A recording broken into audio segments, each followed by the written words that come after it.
বিশ্বনবী রাহমাতুল আলামিনের কাছে মহান আল্লাহ 15 দিন পর্যন্ত ওহী বন্ধ রাখার কারণে বেঈমান কাফেরেরা অপপ্রচার করা শুরু করে দিল। আব্দুল্লাহর ছেলে মুহাম্মদের কাছে জিবরাইল আসে না, এতে বুঝতে পেরেছি মুহাম্মদের আল্লাহ মনে হয় মুহাম্মদকে বলে গেছে। আল্লাহ বলেন, নবী গো, ওগো নবীজি, আপনার কারণে আমি আল্লাহ আকাশ জমিন চন্দ্র সূর্য গ্রহ নক্ষত্র পাহাড় পর্বত নদী নালা 18,000 মখলুকাত আমি আল্লাহ সৃষ্টি করেছি। ওগো নবীজি, আমি আল্লাহ আপনাকে বলে যাব হতে পারে না, বরং আমি মহান আল্লাহ বেঈমান কাফিরদের দাঁত ভাঙা জবাব দিয়ে আপনি বিশ্ব নবীকে আমি মহান আল্লাহ সান্ত্বনা দিই আমি কমপ্লিট সূরাতুদ দুহা নাযিল করে দিলাম। আল্লাহ রাব্বুল আলামিন এই সূরা নাযিল করার পর আল্লাহ বিশ্ব নবী রাহমাতুল আলামিনের কাছে মহান আল্লাহ রাব্বুল আলামিন তো এই কথা বলতে পারতেন, নবী গো, আমি আল্লাহ আপনাকে বলি না, আপনাকে আমি আল্লাহ ছাড়ি নাই। এখনো শুনবায়রা, আল্লাহ রাব্বুল আলামিন নবীর কাছে আল্লাহ রাব্বুল আলামিন এই কথাই তো বলতে পারতেন, নবী যে আপনাকে বলি নাই, আপনাকে ছাড়ি নাই। আল্লাহ নবী বিশ্ব নবী রাহমাতুল আলামিন কেমন নবী ছিলেন আজকে লক্ষ্য করে দেখেন।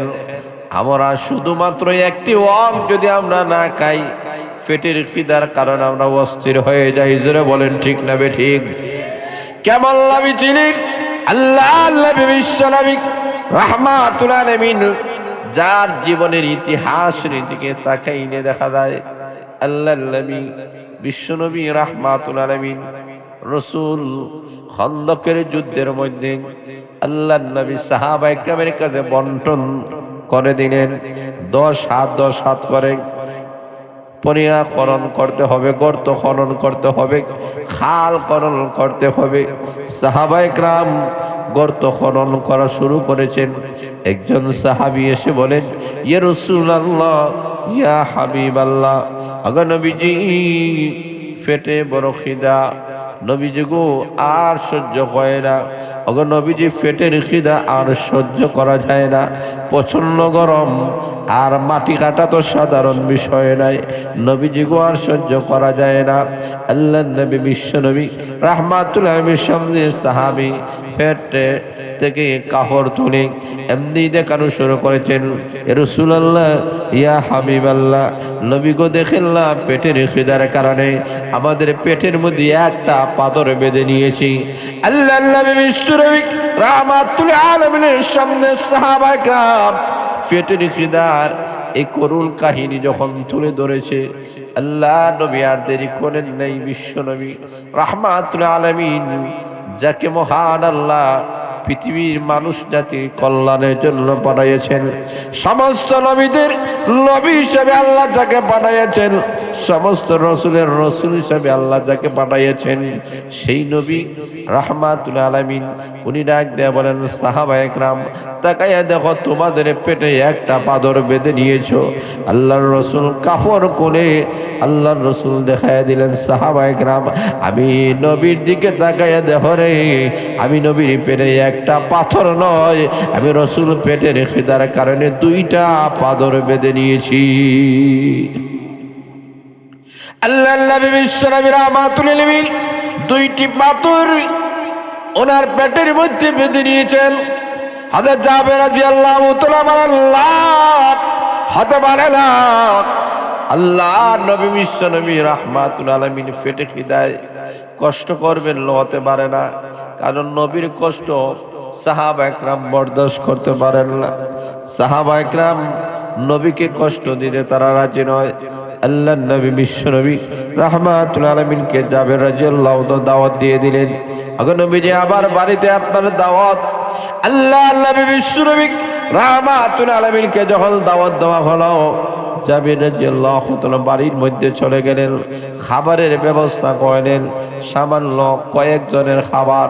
উনার মনে মনে ধারণা করো আল্লাহর নবী খাবারের জন্য আসবেন, নবী আসবেন, একজন অথবা দুইজন মেহমান আসতে পারে, আর তো বেশি আসার কথা নয়। কিন্তু আল্লাহর নবী বিশ্ব নবী রাহমাতুল আমিন উপস্থিত যত সাহাবা একরাম ছিলেন যারা খন্দককরণ করতেছেন, আল্লাহর রাসূল বলেন, ওরে সাহাবা একরাম, আল্লাহর নবী ডাক দিয়ে বলেন, ওই না জাবের বাড়ির মধ্যে চলে গিয়েছে আমাদের খাবারের ব্যবস্থার জন্য। ও সাহাবা একরাম, চলে আসো, জাবেরের ঘরে আমাদের দাওয়াত। সুবহানাল্লাহ, বাড়িতে কে বলবেন? আরো আসতে বলেন সুবহানাল্লাহ, আরো জোরে বলেন সুবহানাল্লাহ। আল্লাহর নবী বলেন জাবেরের ঘরে দাওয়াত। এমনি দেখা যায় আল্লাহর নবী বিশ্বনবী রাহমাতুল আলামিন রওনা করেছেন, পিছনে পিছনে সাহাবায়ে কেরামের দল নেমে গেছে। হযরত জাবির রাদিয়াল্লাহু তাআলার স্ত্রী তাকায়া দেখতেছেন আল্লাহর নবী এবং সাহাবায়ে কেরাম আসতেছে। হযরত জাবির রাদিয়াল্লাহু তাআলা বলেন, ওরে জাবির, তুমি না বললা আল্লাহর নবী, ওনার সঙ্গে কয়েকজন হয়তো মেহমান থাকতে পারে। এখন দেখা যায় গোটা সাহাবায়ে কেরামের দল নেমে আসতেছে। এখন কি করা যায়? লজ্জা পাবো। হযরত জাবির রাদিয়াল্লাহু তাআলা বলেন, মুসকে হাসি দিয়ে বলেন, ঘাবড়াবার কারণ নাই, কারণ আমি বিশ্বনবী রাহমাতুল আলামিনকে আমি নিজেই দাওয়াত দিয়েছি, আল্লাহর নবীকে একা আমি দাওয়াত দিয়েছি। আর যত সাহাবায়ে কেরাম আসতেছেন তাদেরকে আমি দাওয়াত দেই নাই, তাদেরকে দাওয়াত দিয়েছেন আল্লাহর পয়গম্বর রাহমাতুল লিল আলামিন। ও স্ত্রী, ঘাবড়াবার কারণ নাই, আমার মেহমান হলেন বিশ্বনবী, আল্লাহর নবীকে খাওয়ানো আমার দায়িত্ব। আর বাকি মেহমান হলো নবীজির। নবীজি যেহেতু দাওয়াত দিয়েছেন, নবীজি যেহেতু দাওয়াত দিয়েছেন, নবীজির দাওয়াত যেহেতু তারা গ্রহণ করে এসেছেন, অতএব নবীজিকে মহান আল্লাহ কখনো অপমান করবে না। আল্লাহর নবী বিশ্বনবী রাহমাতুল লিল আলামিন বলেন, জাবের, যে খাবারগুলো তুমি পাক করেছো আমি রাসূলের সামনে নিয়ে এসো। আল্লাহর নবী বিশ্বনবী রাহমাতুল লিল আলামিনের সামনে যখন নিয়ে আসা হলো, আল্লাহর নবী ডাক দিয়ে বলেন, জাবের, খবরদার নিচের দিক দিয়ে তাকাইবা না। জাবের, ওরে জাবের, খাবার দিতে থাকো, খাবার দেন, রুটি দেন, গোশত দেন, রুটি দেন, গোশত দেন, রুটি দেন, গোশত দেন। জোরে বলেন আল্লাহু আকবার। এইরকম দিতে দিতে সমস্ত সাহাবায়ে কেরামের দলগুলা পেট করে খেয়ে নিলেন। আল্লাহর নবীও খাইলেন, সাহাবায়ে কেরাম খাইলেন। আল্লাহর রাসূল বলেন, জাবের, কি আছে? হযরত জাবের রাদিয়াল্লাহু তাআলা, নবী গো, আপনারা বলেছেন নিচের দিকে না তাকানোর জন্য। আল্লাহর রাসূল মুস্কে হাসি দিয়ে বলেন, আরে জাবের, যতটুকু খাবার দিয়েছো সবটুকু খাবার তোমার রয়ে গেছে, মহান আল্লাহ আমার হাতের মধ্যে বরকত দান করে দিয়েছে। কেমন নবী ছিলেন, কেমন রাহমাতুল লিল আলামিন ছিলেন। আল্লাহর নবী বিশ্বনবী রাহমাতুল লিল আলামিন কেমন কষ্ট করেছেন। আল্লাহর নবী বিশ্বনবী রাহমাতুল লিল আলামিন ঘর থেকে বাইর হয়ে গেলেন। আল্লাহর নবী গিয়ে দেখেন হযরত ওমর রাদিয়াল্লাহু তাআলা ওমরের কাছে গিয়েছেন, আবু বকরের কাছে গিয়েছেন। আল্লাহর নবী বিশ্বনবী রাহমাতুল লিল আলামিন তিনজন একত্রিত হয়েছেন। আল্লাহর নবী বলেন, ওমর, কেন তুমি এসেছো? হযরত ওমর বলেন, ইয়া রাসূলুল্লাহ, ইয়া হাবিবাল্লাহ, ওগো আল্লাহর পয়গম্বর, আজকে 3 দিন হয়ে গেছে পেটে কোনো খাবার নাই। নবী গো, খাবারের কারণে ওগো নবীজি যন্ত্রণা সহ্য হয় না, এই কারণে ঘর থেকে বাইর হয়ে আসলাম। হযরত ওমর বলেন, আমি এই কারণে আসলাম। এমনি বলা করো আপনাকে, আমি আবু বকর, কেন এসেছেন? 3 দিন পর্যন্ত আমার চুলার মধ্যে আগুন ধরে না। নবী গো, এই কারণে আমি এসেছি। এখন বাকি 2 জন প্রশ্ন করে, বলে আপনি আসলেন কেন? প্রচন্ড ঠান্ডা, ঠান্ডার মধ্যে দিয়ে তো কেউ বাইর হয় না। ইয়া রাসূলুল্লাহ, ইয়া হাবিবাল্লাহ, প্রচন্ড ঠান্ডার মধ্যে দিয়ে আপনার রাহমাতুল লিল আলামিন কেন ঘর থেকে বাইর হয়ে এসেছেন? আল্লাহর রাসূল বলেন, ওরে সাহাবায়ে কেরাম, তোমরা জানো না আমি নবীর চুলার মধ্যে 15 দিন হয়ে গেছে আগুন ধরে না।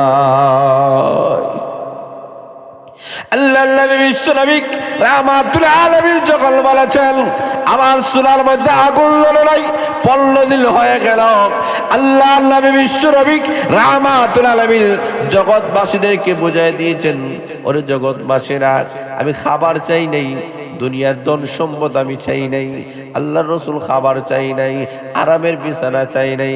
আল্লাহর নবী বিশ্ব নবী রাহমাতুল আলামিনকে দেখার জন্য হযরত ওমর রাদিয়াল্লাহু তাআলা যখন গিয়েছেন এমনি দরজায় করাঘাত করেছেন, দরজা খুলে দেওয়া হলো। আল্লাহর নবী বিশ্ব নবী রাহমাতুল আলামিন বিছানা থেকে বসে বললেন, হযরত ওমর রাদিয়াল্লাহু তাআলা তাকায় দেখেন বিশ্ব নবীর ফিট মুবারকের মধ্যে চাটাইয়ের দাগ দেখা যায়। এমনি ওমর রাদিয়াল্লাহু তাআলা ইয়া রাসূলুল্লাহ ইয়া হাবিবাল্লাহ, ওগো আল্লাহর পয়গম্বর আপনি তো এমন নবী, আপনি যদি অর্ডার করেন আপনার জন্য লেপ তুষক তো দূরের কথা জীবন পর্যন্ত দেওয়ার জন্য সাহাবা একরাম প্রস্তুত। আর আসতে বলেন, আরো জোরে বলেন ঠিক না বেঠিক? আল্লাহর নবীর জন্য জীবন পর্যন্ত দেওয়ার জন্য সাহাবা একরাম প্রস্তুত রয়েছেন। ইয়া রাসূলুল্লাহ ইয়া হাবিবাল্লাহ, আপনার পিঠের মধ্যে ছাটাইয়ের দাগ দেখা যায়, নবীকে সহ্য হয় না, আপনি অর্ডার করেন। আল্লাহর রাসূল বলেন, ওরে সাহাবা একরাম, ওরে ওমর, আমি এই দুনিয়া চাই নাই, এই দুনিয়ার আরাম আয়েশ আমি চাই নাই। আল্লাহর রাসূল দোয়া করেছেন, আল্লাহুম্মা লা আইশা ইল্লা আইশুল আখিরা, আল্লাহুম্মা লা আইশা ইল্লা আইশুল আখিরা। প্রভু গো, আমি এই দুনিয়ার জিন্দেগি চাই না, আমি আখিরাতের জিন্দেগি চাই। জোরে বলেন ঠিক না বেঠিক? আল্লাহ নবী বিশ্ব নবী রাহমাতুল আলামিন এই দুনিয়া চাই নাই, আরাম আয়েশ চাই নাই, উন্নত খাবার চান নাই, উন্নত বিছানা আল্লাহর নবী চান নাই। আল্লাহর নবী কষ্ট করে দুনিয়া থেকে চলে গিয়েছেন। আল্লাহর রাসূল বোঝা দিয়েছেন এই দুনিয়াটা হলো অস্থায়ী, আখিরাতটা হলো স্থায়ী। এই দুনিয়ার জিন্দেগি তোমরা যারা তালাশ করে রে তোমরা শুনে নাও, দুনিয়া এবং পরকালে দুইটা পার্থক্য আছে। কয়টা? শুনতে রাজি আছেন ইনশাআল্লাহ? আর জোরে বলেন ইনশাআল্লাহ। বাল তুসিরুনাল হায়াতাদ দুনিয়া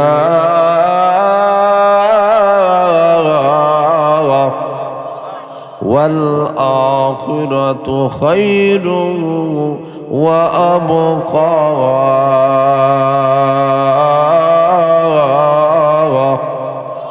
আল্লাহ রাব্বুল আলামিন বলেন দুনিয়া এবং আখিরাতে দুইটা পার্থক্য। একটা হলো দুনিয়ার যেই নাজ নিয়ামত আছে সবগুলা নিম্নমানের, কথা বলেন ঠিক না বেঠিক? আর আখিরাতের নাজ নিয়ামত নিম্নমানের না উন্নত মানের? আর আসতে বলেন, জোরে বলেন, আসতে বলেন, জোরে বলেন।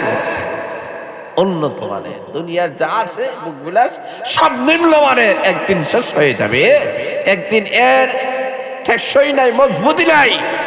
আল্লাহ বলেন আখিরাতের যে নাজ আর নিয়ামত আল্লাহ দান করবেন তার সবচেয়ে বেশি উন্নত মানের। জোরে বলেন আল্লাহু আকবার। 2 নম্বর হলো দুনিয়ার যা কিছু আপনি অর্জন করেন না কেন একদিন শেষ হয়ে যাবে, মৃত্যুর মাধ্যমে সব শেষ হয়ে যাবে।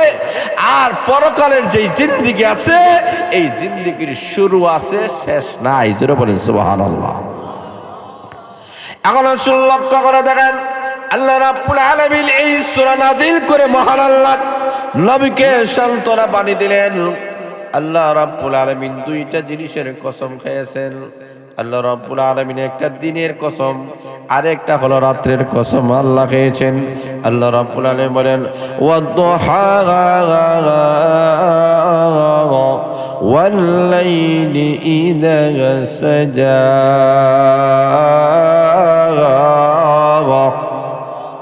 আল্লাহ রাব্বুল আলামিন নবী গো 1 নম্বর হলো আমি আল্লাহ দোহার কসম খাইলাম, দোহা মানে চাষের সময়ের কসম খাইলাম, দ্বিপ্রহরের কসম খাইলাম।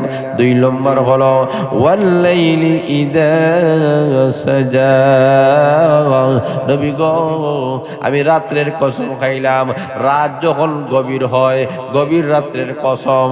আল্লাহ রাব্বুল আলামিন দুইটা কসম হয়ে আল্লাহ বলতেছেন মা ওয়াদ্দাআকা রাব্বুকা ওয়া মা ক্বালা। আল্লাহ রাব্বুল আলামিন নবী গো বেঈমান কাফেররা বলেছে আপনি নবীকে আমি ছেড়ে দিয়েছি ভুলে গিয়েছি আমি আল্লাহ জানাইয়া দিলাম আপনি নবীকে আমি আল্লাহ ছেড়ে দেই নাই আপনি নবীর প্রতি আমি আল্লাহ রাগান্বিত হই নাই আর আসতে বলেন সুবহানাল্লাহ এরপর আল্লাহ রাব্বুল আলামিন বলেছেন ওয়ালাল আখিরাতু খায়রুল লাকা মিনাল উলা আমার নবীজি আমি আল্লাহ আপনাকে জানাইয়া দিলাম আপনার বর্তমান অবস্থার চেয়ে পরবর্তী অবস্থাটা ভালো ওয়ালাল আখিরাতু খায়রুল লাকা মিনাল উলা নবী গো এই দুনিয়ার চাইতে আখিরাতটাই ভালো আখিরাতটাই উত্তম জোরে বলেন আল্লাহু আকবার আল্লাহ রাব্বুল আলামিন জানাইয়া দিলেন এই দুনিয়ার চাইতে পরবর্তী অবস্থা ভালো আমার নবীজি এই যে জুলুম আর নির্যাতন আপনার প্রতি নির্যাতন স্টিমুল আসতেছে চতুর্দিক দিয়ে হামলা চতুর্দিক দিয়ে আপনার প্রতি আক্রমণ নবী গো আপনার শারীরিক কষ্ট মানসিক কষ্ট আর্থিক কষ্টগুলো হচ্ছে নবী গো আপনি চিন্তা করবেন না এমন একটা দিন আপনার সামনে আসতেছেন আজকে মক্কা নগরীতে বেঈমান কাফেররা চতুর্দিক দিয়ে আপনাকে হামলা করে আঘাত করে রক্তাক্ত করে আপনাকে টেনশনের মধ্যে পালাইয়া দিচ্ছে নবী গো টেনশন করবেন না এমন একদিন আসবে মক্কা ছেড়ে আপনি যখন মদিনায় চলে যাবেন আমি মহান আল্লাহ আপনাকে মদিনার রাষ্ট্রপ্রধান বানাইয়া দিব ঠিকই বাস্তব হয়েছে কথা বলেন ঠিক না বেঠি আল্লাহ রাসূল সাল্লাল্লাহু আলাইহি সাল্লাম মক্কি জিন্দেগীর মধ্যে চতুর্দিক দিয়ে হামলা আল্লাহ রাসূলকে সর্বদিক দিয়ে ওরা কষ্ট দিয়েছিল ওরা শারীরিক কষ্ট দিয়েছিল মানসিক কষ্ট দিয়েছিল আর্থিক কষ্ট দিয়েছিল অবরোধ করে রেখেছিল বন্দী করে রেখেছিল আল্লাহর নবী এবং সাহাবায়ে কেরামদেরকে চতুর্দিক দিয়ে শত্রুরা যখন বেষ্টন করেছিল আল্লাহ ঠাক দিয়ে বলেন ওগো বিশ্বনবী কাপড়াবেন না মনকে সংকীর্ণ করবেন না এই মক্কা জিন্দেগীর চাইতে এমন একটা জিন্দেগীর দিকে আমি আল্লাহ পৌঁছে দিচ্ছি মদিনার মধ্যে আমি যখন নিব তখন মদিনার রাষ্ট্রীয় ক্ষমতা আমি আল্লাহ আপনাকে দান করবো জোরে বলেন ঠিক না বেঠি ঠিক তেমনি ভাবে এটাই বাস্তবতা বর্তমান এটাই বাস্তবতা যে বাংলাদেশের উপরে অনেক জুলুম অনেক নির্যাতন অনেক অত্যাচার অনেক নিপীড়ন হয়েছে জোরে বলেন ঠিক না বেঠিক আল্লাহ ডাক দিয়ে বলতেছেন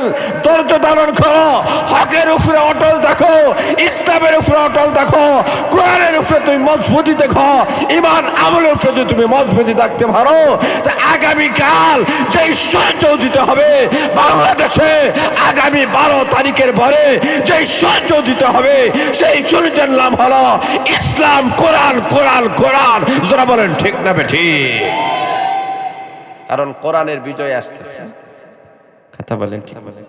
কথা বলেন ঠিক না বেঠিক সেই দিন আর বেশি দূর নয় আল্লাহ রাব্বুল আলামিন বোঝাতে চায় যে আগামীতে তোমাদের সামনে যে বাংলাদেশ আসতেছে এটা নতুন একটা বাংলাদেশ এটা ইসলামের বাংলাদেশ কোরআনের বাংলাদেশ কথা বলে ঠিক না ঠিক আল্লাহ ওয়ালাদের বাংলাদেশ যারা বলে ঠিক না ঠিক ওলি আউলিয়াদের বাংলাদেশ কথা বলে ঠিক না ঠিক ইসলাম পন্থীদের দেশ আপনাদের সামনে আসতেছে এই দেশটাকে গড়তে হবে ইসলামের মাধ্যমে কোরআনের মাধ্যমে কথা বলেন ঠিক না ঠিক এই কোরআনটাকে সর্বক্ষেত্রে আমাদেরকে পৌঁছায় দিতে হবে কোরআনের বাণী আল্লাহ রাসূল সাল্লাল্লাহু আলাইহি ওয়াসাল্লাম মক্কা নগরীতে একতরফা কাফিরদের নির্যাতন সহ্য করেছেন আল্লাহ বলেন নবীজি ঘাবড়াবেন না এর মানে হয়েছে ভবিষ্যতে আপনার মদিনা স্টেটের আপনাকে রাষ্ট্রপ্রধান বানায় দিব আর আসতে বলেন সুবহানাল্লাহ জোরে বলেন সুবহানাল্লাহ আল্লাহ ডাক দিয়ে বলতেছেন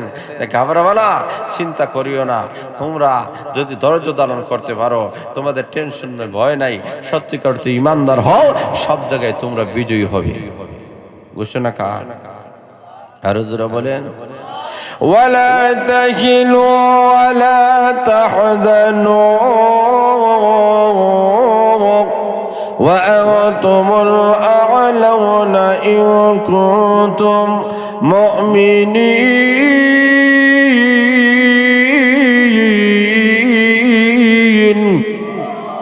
আল্লাহ বলেন তোমাদের ভয়ের কোনো কারণ নাই, তোমাদের টেনশনের কোনো কারণ নাই। সত্যিকার অর্থে যদি তোমরা ইমানদার হও সব জায়গায় তোমরা বিজয়ী হবে। জোরে বলেন সুবহানাল্লাহ। আল্লাহ রাব্বুল আলামিন বলতেছেন কেন? কারণ আল্লাহ বলেন ইসলাম ধর্ম বিজয়ী ধর্ম। জোরে বলেন ঠিক না বেঠিক? আল্লাহ রাব্বুল আলামিন বলতেছেন অকবিশ্বনবী পৃথিবীর যত মানব রচিত ধর্ম আছে অথবা আল্লাহ প্রদত্ত যত ধর্মগুলো আছে ইহুদি ধর্ম ভ্রান্ত ধর্ম, আল্লাহ বলেন ইহুদি জাতিরা পরাজিত হবে, খ্রিস্টান জাতিরা পরাজিত হবে, বৌদ্ধ ধর্মাবলম্বীরা পরাজিত হবে, মুসলমানরাই সারা বিশ্বে বিজয়ী হবে হবে হবে। কথা বলে ঠিক না বেঠিক? আল্লাহ বলেন ইসলাম বিজয়ী হিসাবে এসেছে, ইসলাম ধর্ম বিজয়ী থাকবে, মুসলমানরা বিজয়ী দল, এরা বিজয়ী হিসাবে থাকবে, ওলামা একরাম বিজয়ী দল বিজয়ী হিসাবে থাকবে। কোরআন বিজয় হয়ে এসেছে, কোরআন বিজয় হয়ে কিয়ামত পর্যন্ত থাকবে। কথা বলেন ঠিক না বেঠিক? আল্লাহ বলেন সেই দিন আর বেশি দূরে নয়। আজকে ফিলিস্তিনের উপরে হামলা করতেছ, ফিলিস্তিনের মুসলমান জাতিদেরকে নির্যাতন করতেছ, নিষ্পেষিত করতেছ, গোটা বিশ্বে মুসলমানের উপরে নির্যাতনের যে স্টিম রোলার চালাচ্ছ, ভারতের মুসলিম নিধন করতেছ, কাশ্মীর চেচনিয়া বসনিয়ার মধ্যে সব দেশে মুসলমানদেরকে হত্যা করতেছ, জবাই করতেছ, সেই দিন আর বেশি দূরে নয়। গোটা পৃথিবীর মধ্যে কলমার পতাকা উড্ডীন হবে। কথা বলেন ঠিক না বেঠিক? এই কারণে আল্লাহ রাব্বুল আলামিন আল্লাহ মিজিক ঘাবড়াবেন না। আল্লাহ রাব্বুল আলামিন কোরআনের মধ্যে ঘোষণা করেছেন ওয়ালাল আখিরাতু খায়রুল লাকা মিনাল উলা।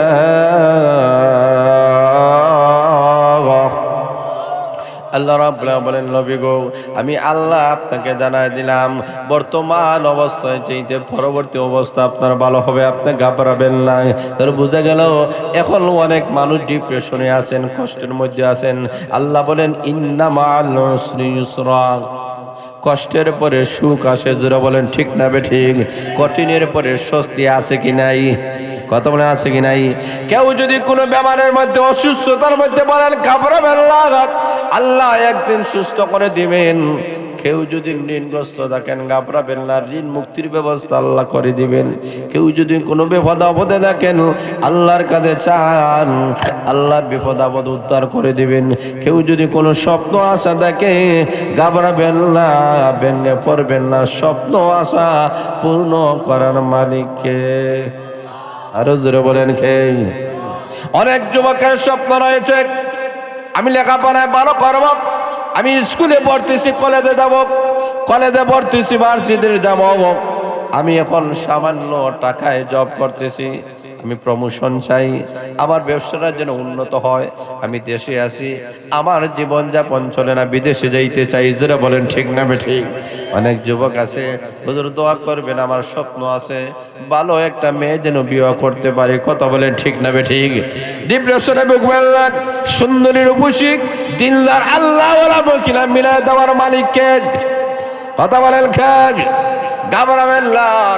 দুঃসময় মানুষের সব সময় থাকবে না, সব সময় মানুষ টেনশনে থাকবে না, প্রত্যেকটা টেনশনের পরে স্বস্তি আল্লাহ দান করবে।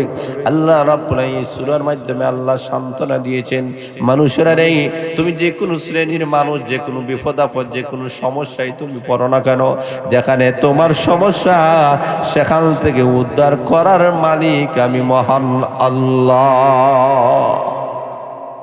কথা বলেন ঠিক না বেঠিক? এই কারণে আল্লাহ রাসূল সাল্লাল্লাহু আলাইহি ওয়াসাল্লাম বলেন হাদিসে কুদসির মধ্যে আল্লাহ ঘোষণা করেছেন শেষ রজনী যখন আসে আল্লাহর রহমত প্রথম আকাশের মধ্যে আসে, ঘোষণা করেন আলা মিন মুস্তাগফিরিন, আসুনি কোন গুনাহগার বান্দা, বান্দারে গুনাহ করে করে জীবন ধ্বংস করে দিয়েছো, আমি আল্লাহর কাছে চাও, আমি আল্লাহ তোমার জীবনের গুনাহগুলো মাফ করে দেব। আলা মিন মুস্তানজিকিন, আসুনি কোন রিজেক্ট চান ওয়ার বান্দা বান্দি, তুমি অভাবের মধ্যে পড়ে গেছো, অভাব দূর হয় না, আমি আল্লাহর কাছে চাও, আমি আল্লাহ তোমার অভাব অনটন দূর করে দেব। আল্লাহ মুবতালা ফাওয়াফিউ, আসলে কোন এমন কোন অসুস্থ মানুষ বিপদের মধ্যে পড়ে গেছো, বলতেও পারো না, সইতেও পারো না, এমন একটা মুসিবতের মধ্যে তুমি পড়ে আসো। আরে বান্দা বান্দি, আমি আহকামুল হাকিমের কাছে চাও চাইতে দেরি হবে, আমি আল্লাহ তোমার সকল মুসিবত গুলা দূর করে দিতে একটা সেকেন্ডেও আমি আল্লাহর পক্ষে দেরি হবে না। এই কারণে আল্লাহ রাব্বুল আলামিন ওয়ালা সাওফা ইউতিকা রাব্বুকা ওয়াতারদা, আল্লাহ রাব্বুল আলামিন ঘোষণা করেছেন, আল্লাহ ডাক দেয়া বলেন ওয়ালাল আখিরাতু খায়রুল লাকা মিনাল উলা, এরপরে আল্লাহ বলেন ওয়ালা সাওফা ইউতিকা রাব্বুকা ফাতারদা।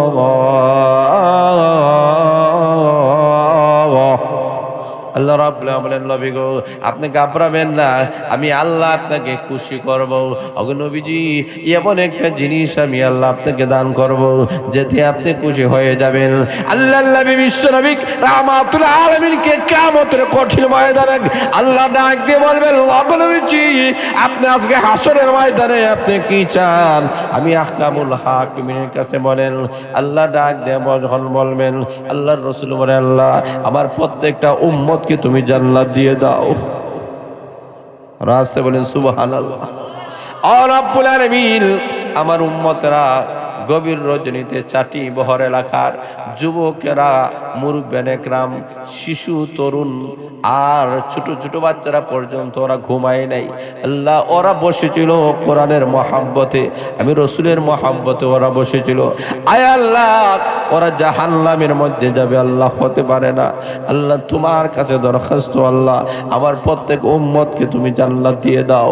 আল্লাহ প্রত্যেক উম্মতকে তুমি জান্নাত দিয়ে দাও। যেই উম্মতেরা দুনিয়াতে একটি মশার কামড় সহ্য করতে পারে নাই, এমন উম্মত আল্লাহ জাহান্নামের লাকড়ি কিভাবে হবে? আল্লাহ হতে পারে না, আমার প্রত্যেক উম্মতকে জান্নাত দিয়ে দাও।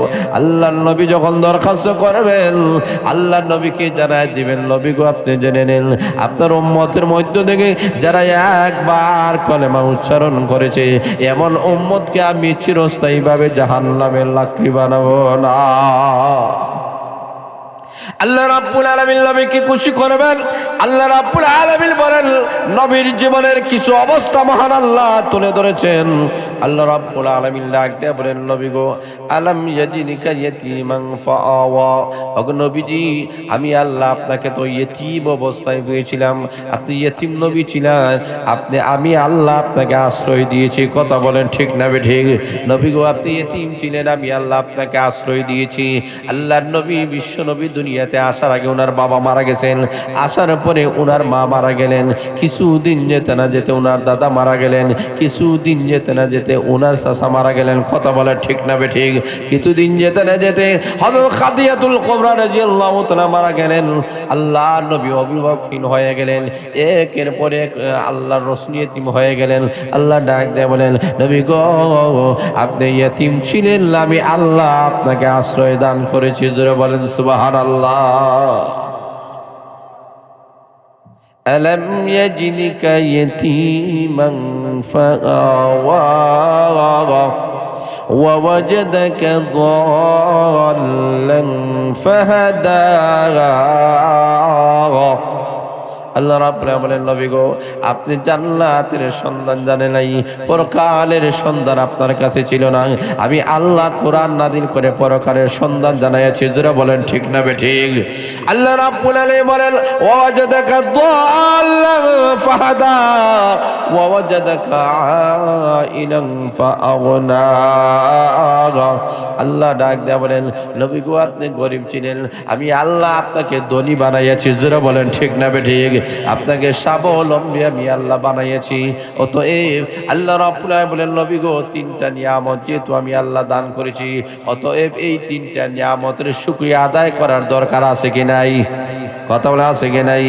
এই কারণে আল্লাহ রাব্বুল আলামিন বলতেছেন, ফাআম্মাল ইয়াতীমা ফালা তাকহারু ওয়া السائل فلا تنهر وأما আম্মা বিনি'মাতি রাব্বিকা ফাহাদ্দিস। জোরে বলেন আল্লাহু আকবার। আল্লাহ বলেন নবী গো, তাহলে এক নম্বরে আপনি শুনেন, ফাআম্মাল ইয়াতীমা ফালা তাকহার। আগে নবীজি, আপনার কাছে যদি কোনো ইয়েতিম আসে, ওই ইয়েতিমের প্রতি আপনি কখনো কঠোর আচরণ করবেন না, কঠোর হবেন না। কেন হবেন না? কারণ আপনি ইয়েতিম নবী ছিলেন। কথা বলেন ঠিক না ঠিক? আগে নবীজি, আপনি যেহেতু ইয়েতিম ছিলেন, এই কারণে কোনো ইয়েতিম যদি আপনার কাছে আসে, আপনি কখনো তার সাথে কঠোর আচরণ করবেন না, নম্র আচরণ করুন। জোরে বলেন সুবহানাল্লাহ। وَأَمَّا السَّائِلَ فَلَا تَنْهَرْ। আল্লাহ রাব্বুল আলামিন নবী গো, কেউ যদি আপনার কাছে আসিয়া সওয়াল করে, আপনি তাদেরকে ফিরাইয়া দিবেন না। কথা বলেন, দমক দেওয়া যাইবেন কোন কেউ যদি সওয়াল করে। আরো জোরে বলেন। আগে নবীজি, যেহেতু আপনি গরিব ছিলেন, আমি আল্লাহ আপনাকে স্বাবলম্বী বানাইয়াছি। অতএব নবীজি, কেউ যদি গরিব হিসাবে আসিয়া যদি সওয়াল করে, ওই সওয়াল করেনওয়ালাকে আপনি ফিরাইয়া দিবেন না। কথা বলেন ঠিক না ঠিক? ওই সওয়াল করেনওয়ালাকে আপনি মহব্বত করেন। এরপরে আল্লাহ বলেন, ওয়া আম্মা বিনি'মাতি রাব্বিকা ফাহাদ্দিস। নবী গো, আমি আল্লাহ আপনাকে যেই নিয়ামত দান করেছি, ওই নিয়ামতগুলা মানুষের কাছে আপনি বর্ণনা করুন। জোরে বলেন সুবহানাল্লাহ। আগে নবীজি, আমি আল্লাহ আপনাকে যেই নিয়ামত দান করেছি, এর মানে হলো 30 সূরা কোরআন যে আমি আল্লাহ দিয়েছি। জোরে বলেন ঠিক না ঠিক? আল্লাহ বলেন, আমি আল্লাহর পক্ষ থেকে এই 30 সূরা কোরআন নিয়ামত, 30 সূরা কোরআনটাকে মানুষের কাছে পৌঁছায় দেন। তাহলে আমরা আজকের আলোচনায় থেকে আমরা বুঝতে পারলাম, কোন ইয়েতিমকে ফিরিয়ে দেওয়া যায় না। জোরে বলেন ঠিক না ঠিক? ইয়েতিমের বন্ধ হওয়ার দরকার আছে কি নাই? জোরে বলা আছে কি নাই? এবং কোন সওয়াল করেনওয়ালা তাদেরকে ফিরিয়ে দেওয়া যাবে না। এবং আমাদের কাছে যে আল্লাহ কোরআন দান করছেন, ওই কোরআনকে জগতে জগতে পৌঁছায় দেওয়ার দরকার আছে কি নাই? জোরে বলে আছে কি নাই? তাহলে বোঝা গেল, এই যে মাদ্রাসা চাটিবহর টিলাফাড়া আফিদিয়া যে মাদ্রাসা, এই মাদ্রাসার ইয়েতিম যদি দেখে, তাদেরকে ভালোবাসার দরকার নাই। কথা বলেন আছে কি নাই? এদেরকে ফাইলে ধাক্কা দিবেন, ঠেলা দিবেন, সর মারবেন না। এদেরকে ভালোবাসতে হবে, কারণ ইয়েতিমের প্রতি কঠোর হওয়া যাবে। জোরে বলেন। তাহলে এই চাটিবহর হাফিজিয়া মাদ্রাসা থেকে যদি কোনো দরখাস্ত করা হয় যে তোমাদেরকে এই মাদ্রাসায় বিল্ডিং ফান্ডে দান করতে হবে, গরিব ফান্ডে দান করতে হবে, ইয়েতিম ফান্ডে দান করতে হবে, জেনারেল ফান্ডে দান করতে হবে, এবং সিন্নিতে দান করতে হবে, এইভাবে তোমাদের কাছে যদি কেউ চান্দার কথা বলেন, ফিরাইয়া দিবেন। আরো জোরে বলেন, জোরে বলেন। কেন? এটা কোরআনী মাদ্রাসা। জোরে বলেন ঠিক না ঠিক? অতএব লক্ষ্য করে দেখেন, এই কোরআনী হাফিজিয়া মাদ্রাসাটাকে আমাদের জীবন দিয়ে, আমাদের জীবনের শ্রম দিয়ে, পরিশ্রম করে আমরা এটাকে আঁকড়ে ধরবো। টাকা দিয়ে, পয়সা দ্বারা, শ্রম দ্বারা, মেধা দ্বারা উন্নতির দিকে যদি নিয়ে যেতে হয়, আমরা সর্বাত্মকভাবে সহযোগিতা করতে কারা কারা রাজি আছেন? হাত তুলে দেখান। নারে তাকবীর। নারা আসতে বলেন নারে তাকবীর। আরো জোরে নারে তাকবীর, আরো জোরে নারে তাকবীর। কারণ স্লোগান বাড়ানো রাখবে। কথা বলেন ঠিক না বেটি? আগামী কি নির্বাচন আসতেছে? কথা বলেন ঠিক না? নির্বাচনের গরমে সাহান আরামে। কথা বলেন ঠিক না বেটি? নির্বাচন আসতেছে, আপনারা দেখবেন সাউ খাইবেন। কথা বলেন ঠিক না বেটি? এই কারণে আপনাদের সবার কাছে আমার আকুল আহ্বান, এই কারণে আকুল আহ্বান, এই হাফিজ এই মাদ্রাসাটাকে আমরা মনে প্রাণে ভালোবাসবো, জীবন দিয়ে এই মাদ্রাসা উন্নতির দিকে নিয়ে যাবো। রাজি আছি তো ইনশাল্লাহ?